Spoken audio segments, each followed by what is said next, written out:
प्रेरणादायक कहानी, जिद और मेहनत की ताकत।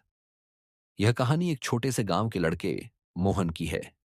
मोहन गरीब था, लेकिन उसमें कुछ खास बात थी, उसकी मेहनत और जिद।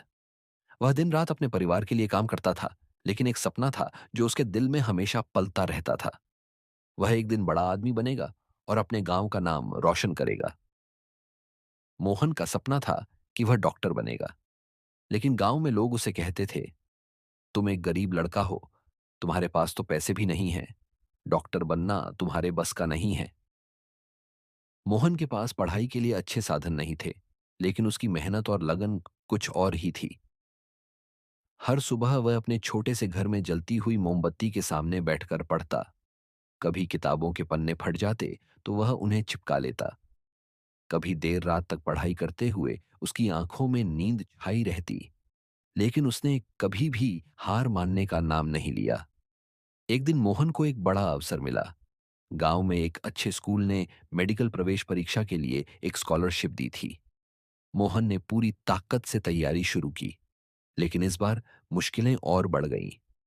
उसके पास पढ़ने के लिए अच्छी किताबें नहीं थीं और स्कूल का खर्च भी उसके लिए मुश्किल था।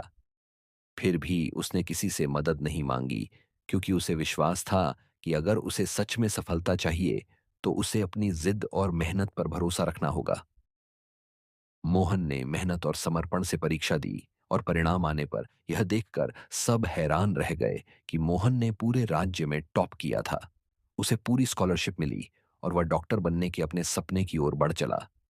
वह अब गांव का एक सम्मानित डॉक्टर था।